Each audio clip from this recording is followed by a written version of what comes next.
Registry Matters is an independent production. The opinions and ideas here are that of the host and do not reflect the opinions of any other organization. If you have problems with these thoughts, FYP.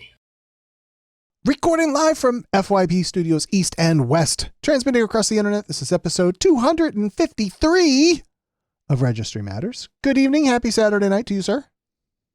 Well, happy Saturday night to you. Thank you, people. Somebody forgot to correct the notes. It says 252 in the line you're reading. I noticed that as well. And so now it is now corrected. But I was able to self-edit and make it all go through because that's the level of professionalism that I bring to this program. That is correct. This is a brilliant podcast with the highest quality team that could ever be assembled. I think that's pretty close. I don't think there's anybody that could compete with you for this job. Well, I appreciate that. Make sure that everyone head over to the YouTube place and make sure you click the like and the subscribe button and get notified. And you know all those things to do to help Google know that you like this content and to share it across all of the land. And with that said, Larry, what are we doing tonight? A little bit of this and a little bit of that. All right, then. Well, I guess we'll dive right in, huh? So, we've got a question from a patron, and then we've got a big main event that's going to take hours and hours. We're going to be talking about a legislative proposal that's captivated the nation, and it originates in the state of New Mexico, and it deals with PFRs and chemical castration. Oh, Jesus. Really? Chemical castration? Is that a thing? That is a thing that's sweeping the land. Oh my God. All right. Let's see here. Why isn't my screen rotator thing rotating screen? All right. Well, I'll fix that in a second. So I guess we'll dive right into this question that was presented from a Dustin person. Dustin says, I timed out for Megan's Law last year in Pennsylvania, but I had a passport with the marking on it for International Megan's Law. Does anyone happen to know if there is a process to get a new passport without the marking? Could be an interesting topic. I've emailed the dhsintermeganslaw.ice.dhs.gov twice now in the last month with no response. Curious if there's anyone out there who has successfully done this. Might have to just report lost and hope a new one comes without a marker. Let me know what you think. That's an interesting strategy. I lost my passport. Though I think that you may end up with one with the marker on it again. This is such a great question, and unlike political junkies, particularly ones that are elected to office, they'll pretend that they know the answer even though they don't, and they will invent stuff to hear themselves ramble. I'll tell you up front, I don't know the answer, but I'll tell you some things that might happen here. But I truly don't know the answer, and I don't know that anyone else does. That's why you haven't received a response from the DHS. So that's it? He's just screwed? Just Well, there's some questions we don't know an answer to. If you literally interpret the law as it was written, there is no sunset that I can see that would provide that you would no longer have that marking just because your registration time ended, because your registration time varies from state to state. And this marking is a federal requirement. So looking at facial at the law, I don't see a provision that would alter the fact that you have a marking just because you've timed out the registry. That doesn't change the fact that you have one of those target offenses. And the notice says that the person has been convicted of one of those. The language is broad, but it says basically it describes a target offense against a minor. So would that change if you got off the registry? I don't think so. You still are convicted of that offense, right? Because it's just stating that there's a conviction, not that you're on the registry. Is that correct? That is correct. Which leads me to say that you wouldn't necessarily get an unmarked passport. But having said that, I have been told by people who've put far more energy into this than I've been able to put into it, because I don't travel internationally, so it's not a high priority, I've been told that their research has revealed that only people who are actively registered get the marking. So that raises a brand new question. If you've already been marked and you're in their data system as a marked passport, would they be doing new research if you applied for a new passport? For example, if your passport had to be renewed or if you lost it, people do, I've been told, lose passports periodically. Would they go with the existing marking or would they do the brand new research to see if you're actively currently registered? I don't know the answer to that either. And I don't think anyone else does. So presumably, since I have been removed from the registry, that I could get my passport and not have it marked.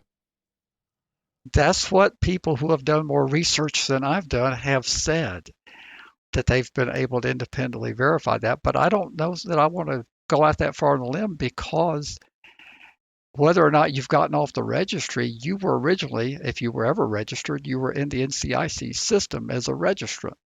And that doesn't go away. My understanding, it just goes to a lower level of, it's not an active notification. It's kind of like a warrant that's been executed and you've been served and detained and released. That record of the warrant is still an NCIC. It's just not an actively outstanding warrant, but it's an inactive warrant. I understand that the registration history is the same. So if they're pulling from NCIC, I'm really confused. One thing I've gotten pushback from is I've told the people over and over again, there's a process called Freedom of Information requests. And one thing you can do is submit one of those and ask them for their protocols and their procedures and their policies. You can ask those things in a FOIA request, as it's known. Why is it that those requests don't get submitted by people? Perhaps they don't know how to compose the request. Perhaps they don't know how to locate where to send it to. But that's the way we can find out possibly some of these things, is by doing a FOIA, saying, how do you determine who gets a marked passport? Now, just be aware, when you do that, depending on where that request ends up, it may trigger a whole bunch of rattling of the furniture, and people may say, well, we haven't even thought of that. You may create new non-existent problems. I've been considering taking the slow route, not trying to emergency rush anything, but putting in to get a passport just in case I want to try to venture off the coast someplace. I would be petrified to give it a shot if I didn't have an easy way back. I'm not going to try to go to some super exotic, far away 12-hour plane ride thing, but maybe just start traveling down into the Caribbean or something like that to see how things go and follow what Registrant Travel Action Group says as far as examples. Like they say, we can go to Barbados. I would be a fan of going to Barbados. So I might try to pull that one off at some point in time in the halfway near future. Well, if the passport is lost, if this person has lost their passport, certainly it would be worthwhile to apply for a new one if one anticipates traveling. And we will find out, and that would be helpful to the audience to find out. We would have a real live test result. We would have someone who had timed out and someone who either got a new marked passport or an unmarked passport. This would be very useful information. But in terms of doing a segment, I'd love to do a segment, but who would we invite on that would tell us the answer, that would know? I don't know who we would invite. I'm with you. I think we've tried to invite the particular Registrant Travel Action Group guy, and he made some kind of unrealistic demands or something like that. I don't remember. It was a long time ago. I don't remember the particulars, but he does tend to want to give advice that I feel very uncomfortable with. I never want to advise anyone openly to disregard any obligation because the penalties can be significant. I don't tell people to try to skate the requirements. I just tell people, please don't invent requirements that are not there. If it's not specifically there and you can read it in black and white, please don't go out and invent imaginary requirements. But I suggest that people abide by what's clearly specified that you need to do. If it says you shall provide these identifiers, even though I disagree with them, I tell people provide them. I tell people to provide everything that's required by law. Just don't impose additional requirements on yourself because you have a wild imagination. Absolutely. Shall we move along, sir?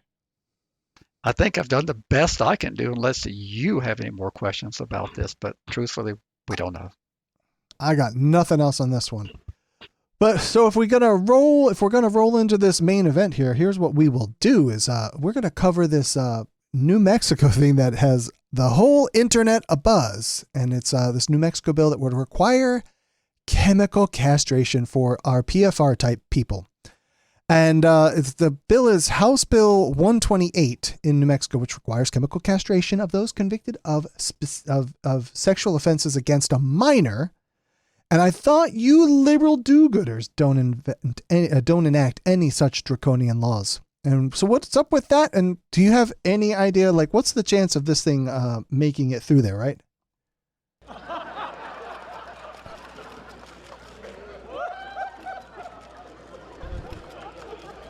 Is that your official position on that? As it's currently drafted, that is my official position. That bill has absolutely zero chance of passing the way it's drafted. Now look, I have been told by other people before, Larry, that maybe you come across as a little bit arrogant. How can you be quite so confident about this one?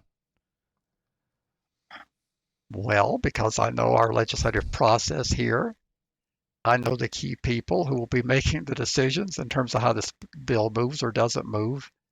And I know plenty of things that are constitutionally infirmed about it. But let me just go back to where I had originally put the question in, where it says offenses against a minor. I need to correct that. That is not what the bill says. There's no specification of just people who commit crimes against minors. So it's anybody who commits within the universe of specified sex offenses before we move on. So the one you provided a PDF with that list. I have it for the screen. If is that an accurate list? The list of sexual offenses. Well, let me go look at what you have up on the screen. Okay, no, just to make sure. No, that's just a list of our serious violent offenses that you have there. Okay, all right. So then that's enough. Then I will redact that from the universe of things. Well, do me a favor, Larry. Can you give me the name, address, telephone number, shoe size, where they go shopping? Who are those key people? Well, I'd prefer, I think it'd be prudent that I'm not able to give the names, but I can tell you I have deep and long-standing relationships with many lawmakers in Santa Fe, and they generally like and trust me. Wait, who likes and trusts you? I'm sorry. Maybe they trust you, but they like you. Actually, who would like you? Well, it's difficult to conceive, isn't it? But a lot of the people in the legislature and the analysts and staffers like me. Isn't that strange? I think so. In pre-show chat, you indicated that this bill is likely to make its way across the country. How many states, in some form or fashion, have enabled something akin to chemical castration? I didn't do the research, but the communications director, Narcel, Sandy did, and we think it's around 8. Good grief. All right. So before we go any further, I have a roughly almost 90-second video clip that was broadcast on KRQE 13 in Albuquerque. And you indicated that there are several misstatements in the video. And can we discuss those after I play the video? Sounds good to me. Beautiful. A House bill would give convicted sex offenders the option to get chemical castration if they want to be released from prison early. And the state lawmaker behind the bill hopes it stops them from striking again. There's no cure for pedophiles. There's no treatment plan. And 44.3% of them will reoffend. And that's a very high number. Republican Stephanie Lord of Sandia Park has introduced HB 128, which would include Depo-Provera injections as a condition for their parole. The hormone shots reduce sex drive by lowering testosterone and increase estrogen. The injections must begin within 1 month of release and continue through their parole. It It only applies to sex offenders released early, not those who serve their whole prison term. 9 states have similar laws, with Alabama being the most recent. Representative Lord says a study out of Oregon shows the treatment drastically reduces sex crime recidivism. The groups of people who got the Depo-Provera shots in a 5-year follow-up did not reoffend. And the people that did not get this chemical castration, the Depo-Provera shot, 60% of them reoffended, and it was sex crimes. If a sex offender intentionally stops the treatment, they would be guilty of a 4th-degree felony. You can read more about this story on our website. So you have issues from the very beginning. The KRQE. God, it's really hard to say those letters together. KRQE says that the person will be able to get out of prison early if they agree to this treatment. Is that not true? It's a blatant falsehood. There's no getting out of prison early in New Mexico. Our system is almost identical to the federal system, and that an offender serves their entire sentence less good time before they can be released. Good time can be as little as 15% or as much as 50% depending on the offense. A serious violent offense is only eligible for 15% meritorious good time. Now that's what the list that you had there, that describes what a serious violent offense is. I see. Okay. And then, so let's figure out why KRQE in particular, why would they present it that way if the bill does not actually provide for early release?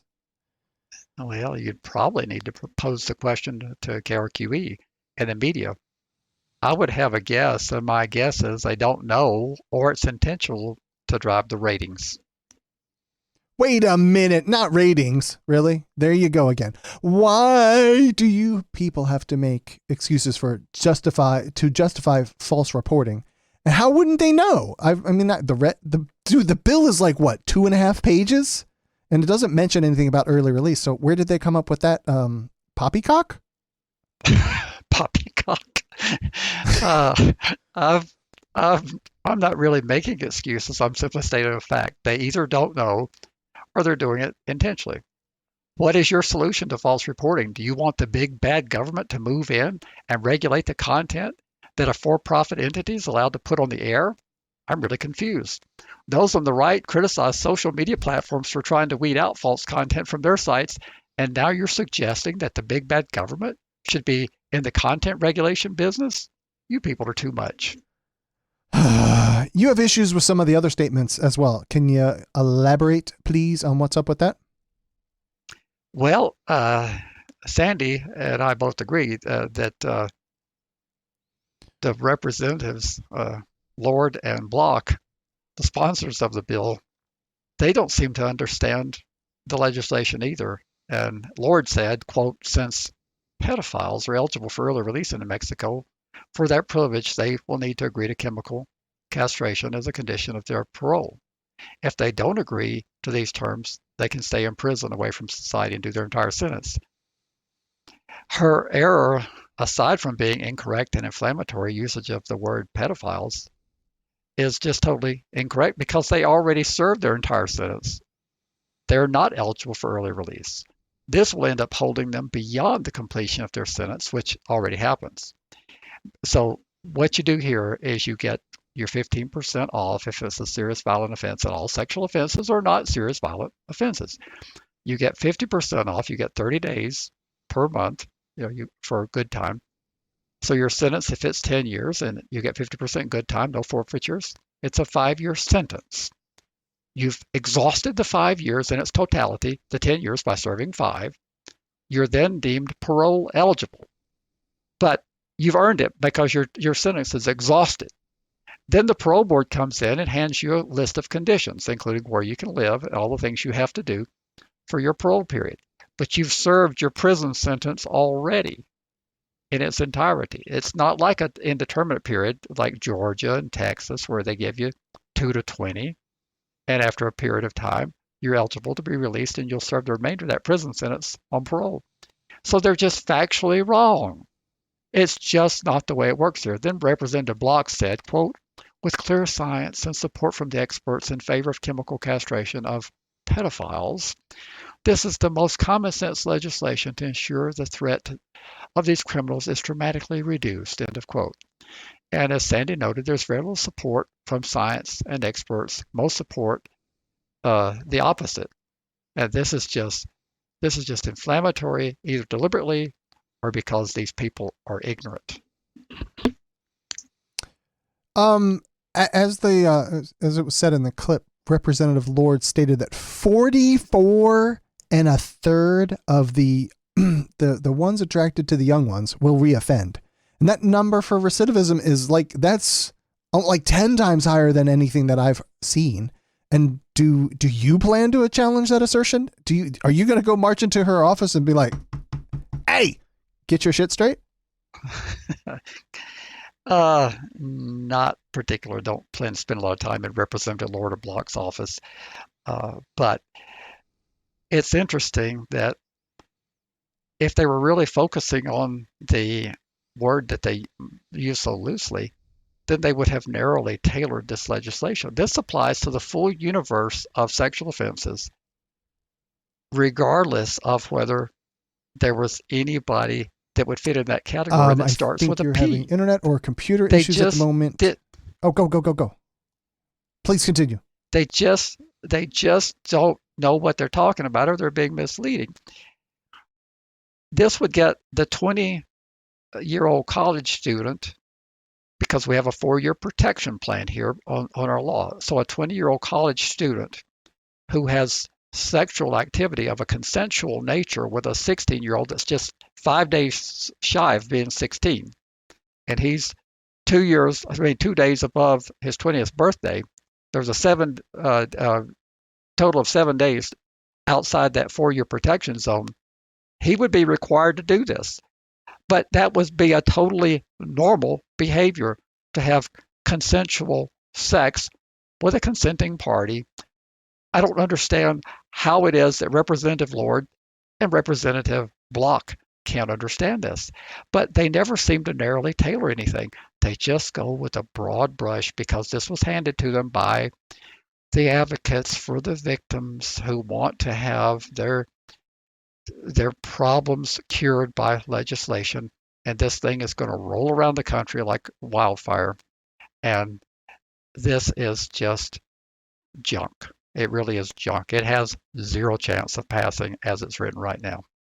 And I don't intend to focus on this recidivism because I'm not a big thing. I don't have that obsession with, I'll mention it and I'll say it's wrong, but I'll move on quickly off of that because you can't win the argument. You just can't. Because it's more than zero. That is correct. Do you think this argument would work with the people on that side of the aisle with that particular representative? Which argument? Talking about the recidivism rate and all of these enhancements to those coming out of prison. So do you think that should work with conservatives? Well, it should, but it won't. I mean, okay. Can you tell me what kind of arguments you would use against this whole thing? So what are my brilliant arguments that I have in mind? Yes, please. So with these particular lawmakers, Block is brand new, and it's too early to tell what he's amenable to being receptive. But he's already told us enough by what he did by carrying a piece of junk like this without reaching out to anybody. It tells us already that he's not a very deep thinker. He's a follower. And that's a dangerous thing in this business that he's in. And I've already had experience enough through the time that Stephanie's been in the House to know that you're not going to get anywhere. It's just not a productive use of your time. But my brilliant arguments, there are several, which are far more compelling than trying to focus on recidivism. First, there'll be enormous cost to the state for additional incarceration that this will apply to, because what they're going to do is they're going to, since it has to start a month before you're released, they're going to add this to the list of things you have to do to be paroled, and you will not be able to do it because you ain't got no money. Ain't got no, how's that for good grammar? Our transcriptionist is going to love that since he's an English teacher. ain't got no money, and they're going to be sitting there trying to demonstrate. Remember, there was a provision in the bill they have to demonstrate that they don't have any money before the alternate, which isn't spelled out what the alternate would be. It's not fully spelled out. But so we're already holding people beyond their release date because we don't approve of their address that they would like to live at. So we've got numerous issues that are going to drive up costs. Now, that should be a persuasive argument to conservatives, but unfortunately it isn't when it comes to crime. Magically, they throw their conservative principles out the window. And as I stated earlier in the podcast, our system works like the federal system, and it requires that the full sentence be served before the person can be released. Then they must undergo this post-prison term of parole, and it really should be called supervised release. And the biggest difference is the feds, when you reach that milestone, they release you. New Mexico does not. And I will focus on the unidentified, unquantifiable cost to begin with. That's one of the things I'll focus on. And you think the money side will work with the conservatives? Well, it would if they were intellectually honest. No, it will not. But that doesn't stop me from doing it because it's the right thing to do.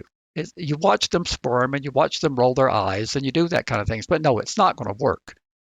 I mean, you can look across the country. I mean, Arkansas, Alabama, places like that. When you start making these arguments, they just laugh at you. They roll their eyes and they go forward. They say it's the right thing to do to protect the public and we'll worry about the cost later. So no, it won't work.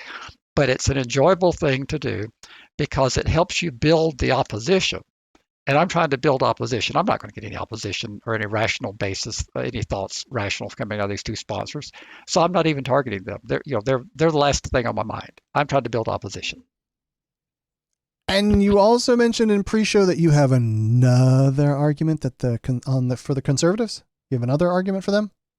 Oh yes, I will remind them that they spent nearly 3 years claiming that the big bad government should not require people to be injected with a vaccine. Of course, now the big bad government didn't require people to be injected, but I will remind them of that.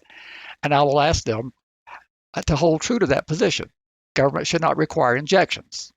And having said that, there could be a way to do this. Now, I'm going to tell them that you can't require that. But after I say that, I'll say there is a way that this could be constitutionally done with the consent of the offender. The state would need to offer a benefit in exchange for the forced treatment. For example, an offender might actually be released from prison early, or the offender might be diverted at the very beginning from prison by agreeing to this sort of non-traditional treatment. If they agree to undergo this, that would be a choice in a free society. But, that'll be another flip-flop that they will do. They've pontificated for 3 years that the government shouldn't tell you to put in your body. But amazingly, we'll find a whole lot of conservative support for this. Very little, if any, conservative opposition. I'll tell you that right now from 35 years of experience, how this is going to go down. And so are you suggesting that if those of your demands were met, you would go along with this? I could envision it would take us a significant amount of time, more than we have in this session, but I could see that there would be a way that you could design such a program with it being voluntary and with benefits. Yes, I would be amenable to going along with a lot of things if they would actually approach me and say, hey, we've got this novel idea. How can we do this constitutionally? What would it take to keep you from being in opposition? But there is a sort of quote unquote, there's a provision in there that you can refuse it, Larry. You are not required to take it. It just happens to then cause you to have, is a class 4 felony? Is that like murder or is that like jaywalking? That would be the lowest level felony that we Okay. have here. But see, you've already earned your release, though. That's why that's a meaningless provision. You have already served your time.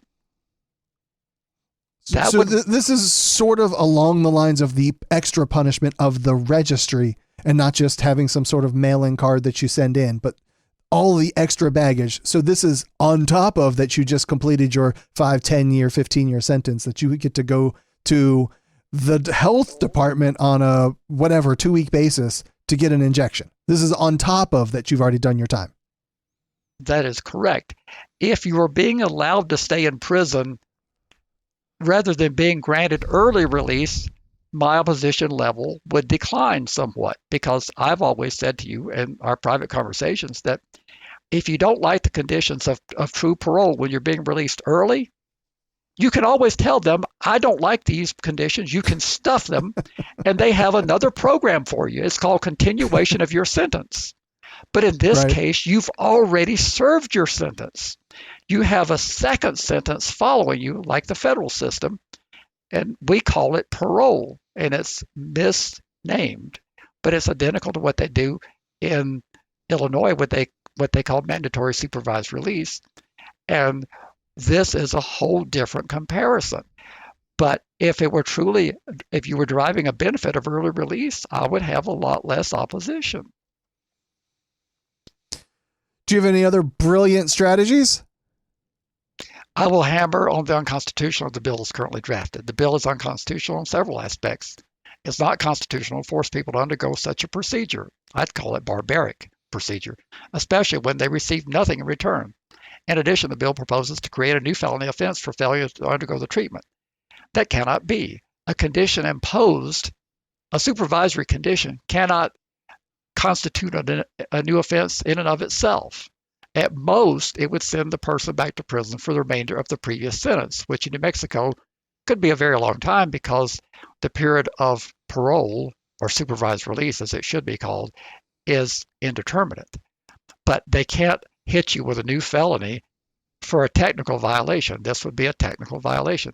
So this is just riddled with problems. I mean, it's overly broad, and it includes the whole universe of sex offenses in the contact universe. Now, it does not include the offenses like indecent exposure. It does not include electronic solicitation of a minor because you haven't actually done the completed act.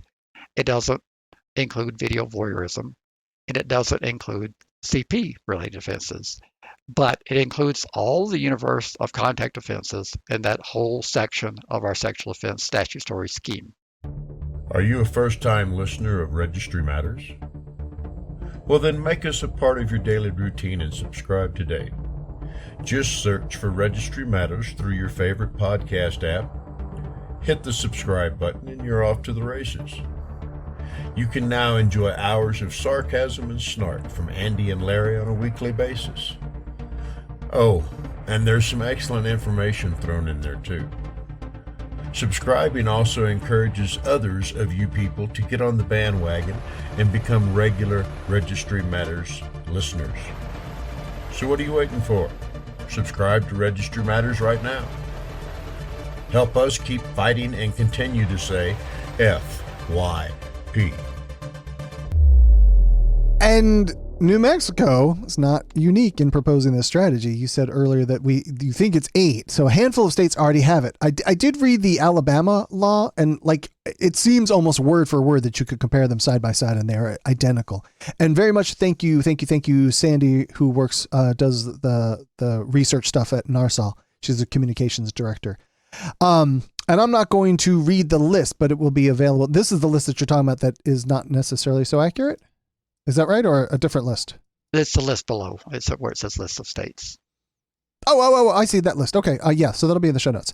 So is it bad public policy wherever it exists and for a variety of reasons? The positive benefits are far below what might conceivably justify its usage, and the negative effects are medically serious, being associated with various side effects, including osteoporosis, cardiovascular disease, impaired glucose and lipid metabolism, depression, hot flashes, infertility, and anemia.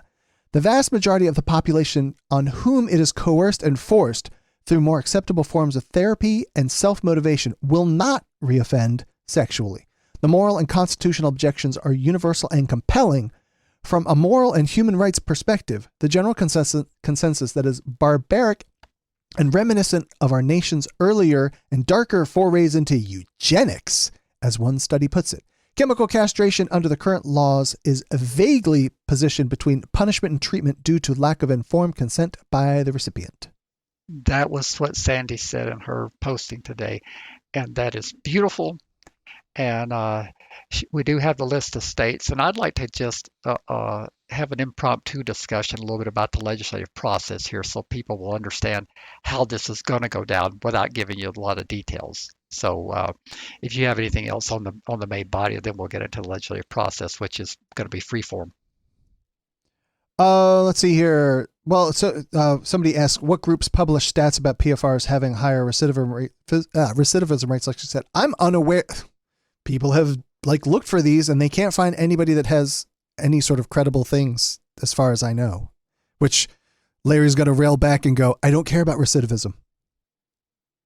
That is what Larry's going to say. He doesn't care about recidivism. Remind me again. Can you give me your 30-second elevator pitch on why you don't care about recidivism? You're going down a path that it's a distraction and a distortion. Because if you choose to engage in that discussion, you can't have the discussion on the topics that I just articulated earlier about where I'm going to focus. You go down a rabbit hole that you can't win because recidivism does happen. So I tell people, just like if we could learn anything from the guns rights people, those who advocate for unlimited restrictions on gun ownership, the recidivism rate and the offense rate is pretty high with people who misuse guns. Can we agree on that? A lot of people use guns and they get caught using them over and over again. And they do a lot of bad things with guns. But I think that's fair. The people who advocate for them will advocate for unlimited gun rights, say that it's a precious Second Amendment. And they hang their hat on the Constitution. And they seem to be successful. So I tend to like to model my behavior after successful people, not failing people. I mean, I just have this bizarre notion that you should follow success. So therefore, I'm going to gravitate to the Constitution because it works. And you can go down the fantasy path of arguing recidivism, and you can come in with your binders full of stuff if you want to. I've never seen it work. So therefore, I choose not to do it. So I've had up on the screen for a few minutes the miscellaneous states, and if it was available, the statute. So California, Florida, Louisiana, Texas, Wisconsin, Iowa, Alabama. There may be another one in here. This is just roughly what we could put together kind of quickly from the FYP vast array of research staffies. These would be pages, wouldn't they, Larry? We have pages. We do. We have the best research staff that has ever been assembled in the history of any podcast or newscast. Yeah, so please, you said you were going to go into the legislative process, I believe. There are some people that are asking questions, and I'll hold them until we get closer to the end. Sure. Okay. So the legislative process here is a little bit different than most states. This bill is a House bill, as you can tell by HB. That's what that means, House bill. That means that it's originating in the House of Representatives. Since we run a bicameral system, it has to be passed by the Senate as well. And some states do, they double file the same bill. They'll introduce one on the Senate side. We don't do that here. It just clogs the system and we don't have enough time. So if something's not going to get traction, it's not going to get traction. This bill, I'm hoping that I can wreck it early on. I don't know if I can wreck it as early. I'd like to wreck it immediately. But after a House bill is introduced, or Senate bill, after it has been read twice by title by the Speaker of the House, then it's assigned to committees. So after the introduction, after the sponsor has turned it in to the Clerk of the House and it's been read twice by title, the Speaker assigns it to committees. In this case, this bill has been assigned to the Health and Human Services Committee, and it's been assigned to the House Judiciary Committee. It has to clear both of those committees before it ever sees the day in the Senate. Well, my goal is I don't want it to go to the Senate. Now, if it does go to the Senate, I'll have to deal with the Senate. But when it gets to its first committee, which is scheduled for Monday, well, my goal is I'd like to see this thing die on Monday, and that would be accomplished by a tabling motion. Now, since we have an overwhelmingly Democratic legislature here, this is a 10-member committee. It's 7-3. So clearly the Republicans can't pass it without some Democrat support.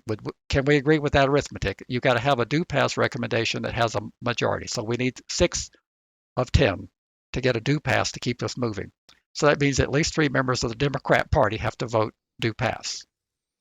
So far, all right, I'm with you on your math. Oh, yeah. So far, so good.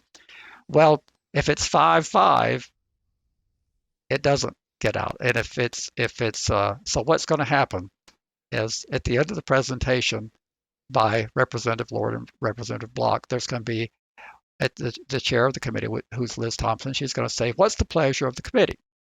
And the Republicans will likely say, "Move, do, pass." A member of the Democrat Party is going to move to table. And a tabling motion takes priority over a do pass motion because the table motion is not debatable.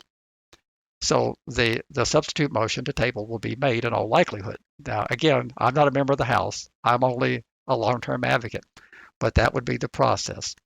A vote, the clerk will call the roll. And if there's enough people to table it, that would end this bill for now. And if the tabling motion fails, then they'll proceed back to the do pass motion, which is debatable. Further debate, and they'll take a vote to pass it. And if it receives a do pass, then it has to go through some machinations to get to the next committee. It doesn't just go to the next committee. It has to be reported out of committee by the chair of the committee on the floor, and it has to be the motion, that do pass motion has to be approved by the body, which is it's a routine thing. You know, the committee report is your Mr. Speaker, your chair of the Health and Human Services Committee reports after carefully considering House Bill 128, we recommend do pass. And then the committee report's adopted, and it will be referred on over to the Judiciary Committee, which it's already been assigned to. It has to go back and get another hearing and repeat that process again, which gives me another wrecking attempt in Judiciary. And if it gets out of Judiciary Committee with a do pass and goes to the floor, then the whole body of the House has to vote on it. If it gets that far, the body will approve it. Very few things are voted down on the floor. Very seldom does something die. It does happen, but if it makes it to the floor of the House, it's going to get passed in all likelihood. But that's only one half of the process. Do you have any questions before we move to the other half of the process? No. I'm with you. I was just telling people in chat that you're like, we normally have at least roughly a guideline of what we're going to say. You're doing all of this off the cuff. That is correct. Now, it passes the House on final vote. Now, there's some wrecking procedures that can be utilized in there. So, for example, if the chair of either committee is not fond of the legislation and their members of those committees vote do pass, under our rules, they don't have to report it out the very next day to the floor for adoption of the committee report. They're allowed to sit on the committee report for 3 days. Well, when you have a 60-day or a 30-day session, which we alternate between, if for example, if some committee chair was not fond of the legislation and they held the report up for 3 days before they reported it out to the floor for adoption, you can imagine what that does on those precious days that are ticking away, right? Well, that's one of the techniques that happens. If a chair of a committee is not fond of legislation, they can take their time up to 3 days to get it out to the floor for the adoption of a committee report. So the House votes. We have a 70-member House. So it would require, if everybody is present and voted, it's going to require 36 to pass. So it passes the House. Then it goes to be introduced into the Senate. And it gets assigned 2 brand new committees in the Senate all over again. It's going to be assigned to the Senate Public, they changed it. It used to be Senate Public Affairs. Now I think it's called Senate Health and Public Affairs, but it will be assigned to the Senate Public Affairs Equivalent Committee, and it's going to be assigned to the Senate Judiciary Committee. And we get to start the opposition all over again. We get to come forward with new analyses if we've got new data, new testimony. We get to go through public hearings in the Senate Public Affairs Committee. We get to go through public testimony in the Senate Judiciary Committee. So we've got 2 more wreck attempts to derail the legislation. And if all else fails and it makes it through those processes and gets to the Senate for a final vote, you have a slightly better chance in the Senate of killing it. Not much, but slightly better. The Senate is elected every 4 years. They're not as vulnerable to angry mob mentality, so they can debate things more carefully. They don't have debate limits of 3 hours like it's in the House of Representatives. The Senate could go on and possibly vote it down. Not likely, but they could. If it gets that far, they're likely to approve it and send it on to the governor, and the governor would be hard pressed to veto it. Our job and your job, if you want to be an advocate, is to make sure you never let things get to the floor, because they're going to pass.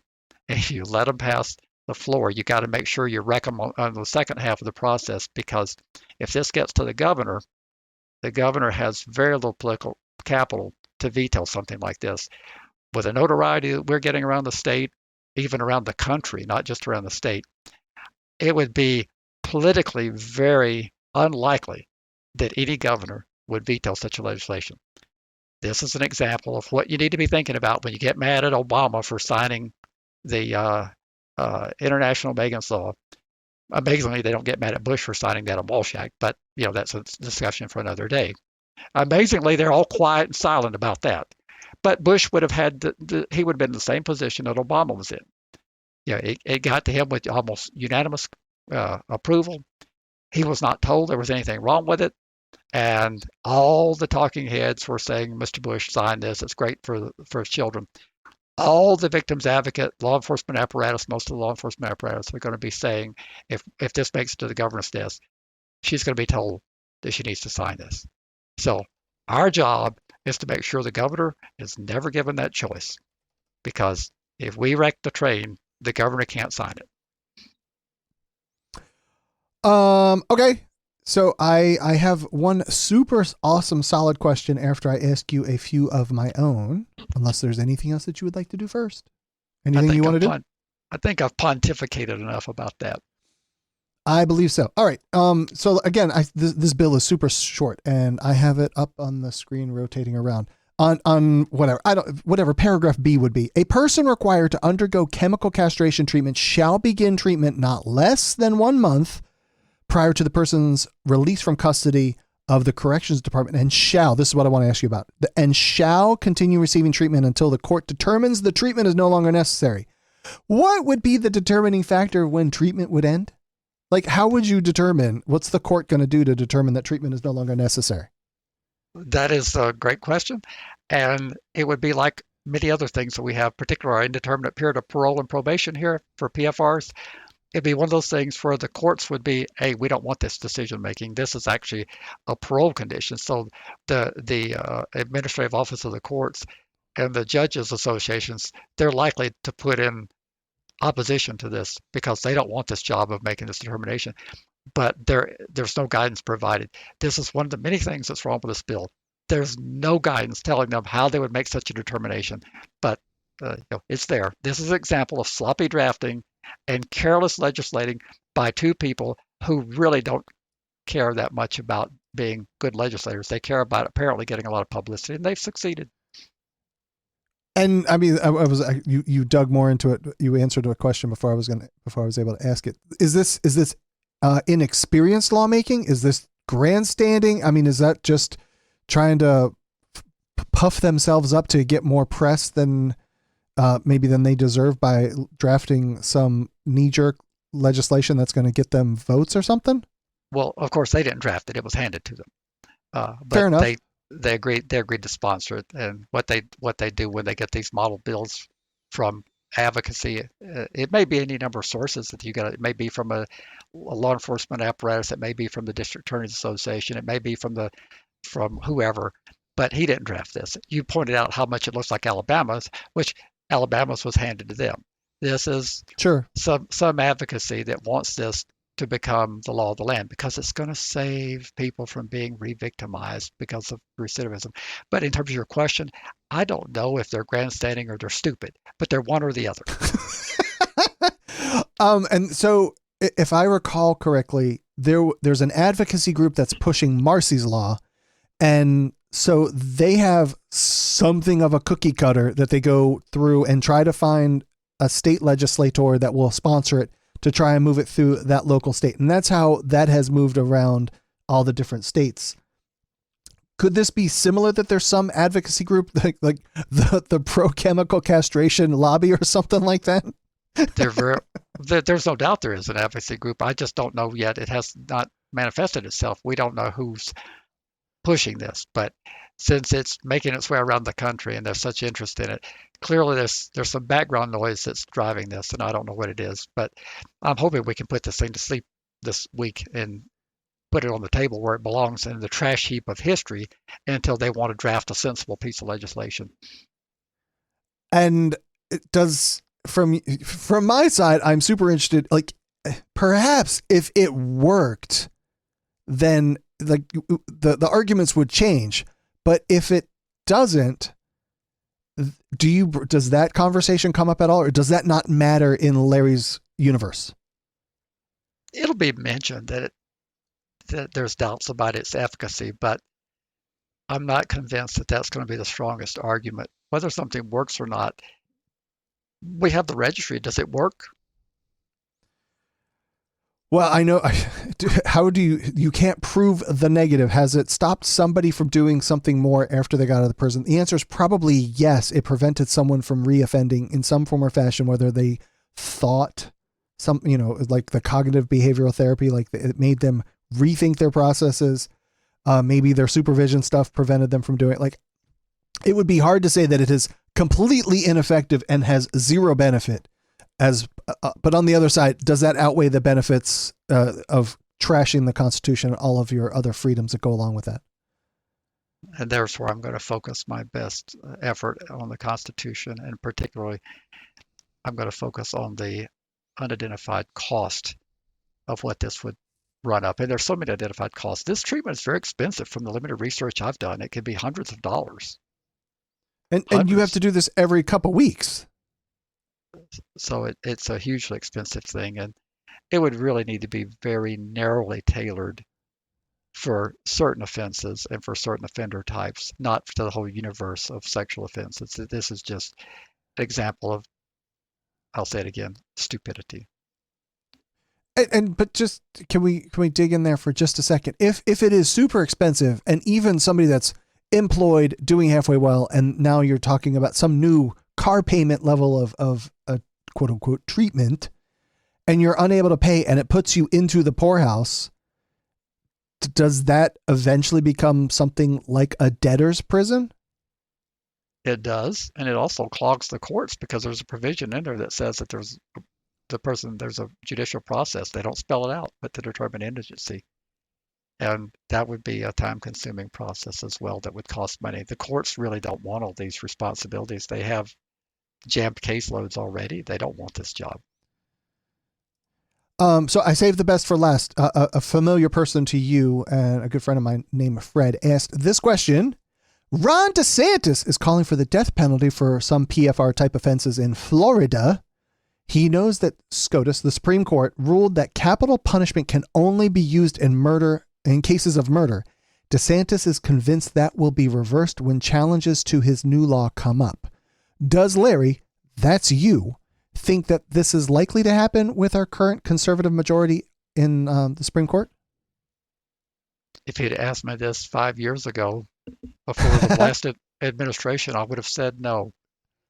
But after I turned out to be wrong about the sweeping ruling, overturning Roe versus Wade, far more sweeping than what it really needed to do to address the question, I would be hesitant to say that anything's beyond a possibility with this bunch we have up there now. I'm fairly confident with my arrogance about being able to kill this bill, but I'm not nearly as confident. I don't want anything going to the Supreme Court. I really don't. Not anything that would benefit the PFR population, because I'm not confident that anything good's going to come from them. Very well. If you want to vamp for 10 seconds while I ask chat again if they have any other questions, let me ask you, what groups publish stats about PFRs having higher recidivism rates, like she said? Are you familiar with anybody? I don't, but that's a good question for Sandy, because she's the recidivism guru at Darsal, and she has a wealth of recidivism, which I put in a circular file when people send that stuff to me. It is fair. So we probably haven't covered this in such a long time. about the Gatling gun on one side of the football field and you put in 97 blank rounds and 3 real ones, and are you willing to stand on the other side and get shot at? That's your 3% recidivism. That's the analogy I make. When you I like it. I think it's fair. When you concede that you're willing to consider an encroachment on the Constitution because of recidivism, you've shifted the debate to an unwinnable debate because you've now acquiesced to the notion that if it's a worthy outcome, it's worthy of consideration. So then, how much recidivism is too much? No elected official can stand before their voters and say, well, the recidivism is fairly low. And, I know it's a heinous crime and people suffer lifetime ramifications from the crime. It's not going to happen that often. So if you happen to be one of the ones that happens to you, it's just too bad. That's just not a sustainable political position if you understand politics. Therefore, I make the analogy that it's a discussion you do not want to have because you cannot win it. You reorder the conversation to something that's more grounded, which is the Constitution. And so I always pivot back to it. If they say, Larry, what about recidivism? I say, well, those numbers are all over the map, but the credible numbers tend to be very low. But that's not the issue here. The issue here is, can we punish people in this manner? We cannot force people to be castrated medically. We just can't do that in a constitutional fashion. We just can't do that. Now, we could possibly figure out a way to do it voluntarily, but we cannot impose that as part of the punishment. So let's focus on the real issue here. And you get away from that recidivism in a hurry. But I guarantee you there's not too many people with a 3% recidivism that would allow me to shoot 100 bullets at them with only 3 of them being blank, active, and 97 being blank. You would not allow me to fire that at you. And that's what you're asking the public to do. Well, recidivism's not that bad. Since it's only 3%, go ahead. You just can't win that debate. Keep having it if you like. You won't win it, but if that's what you feel compelled to do, go ahead and do it. So would you like to formally invite Stephanie Lord as a guest on the podcast to debate this? I don't think I would like to do that. All right. We are just a handful of seconds shy of an hour. Anything else? Or do you want to shut it down and call it quits? Anything else you want to do before we get out? I'd actually think that we did a great program, and this is one that should be easy to title because there's nothing competing for a title. That's true. Very true. Just to fill that out, the weekly program called On the Media, they are structured. We are structured similar to them. They've been on the air for 20 years, so they can't be modeled after us. Where they have a feature segment and then they have a bunch of other news stories that they cover in their side of their hour. So, then they come up with a single title. Stefan, get on that. One title, not confusing titles. Right? That's correct. And Stefan, if you can't handle it, you just let us know and we'll find someone. All right. So, you can find all of the show notes over at registrymatters.co. Phone number 747-227-4477. I know I say that really fast, but I've said it like 200 times so you can find it and replay it, slow it down and all that stuff. But everything you need is at registrymatters.co and fypeducation.org. Oh, before we go, we have one particular supporter who constantly does supporterness and thank you so very much, Justin. You are a very generous individual and I thank you very much. And to all of our patrons, thank you so very much. Happy New Year. I hope you have a prosperous and happy year. And thank you for all the support that you guys and gals give us and continue to. So thank you. Yeah, so we're getting a new print subscriber. You passed it on to me this afternoon, and I'm going to fire up the subscription right away because I have great confidence that we will be compensated once I send the bill. Very good. Perfect. Well, everyone have a great night. Have a great rest of your weekend. Stay warm, dry, and whatever that is for you. If you've got like some Arctic blast coming your way or some rain or something, whatever that is. I hope you are a comfy person this weekend and we will talk to you in a week. Have a great night, Larry. Sounds good. See you next week.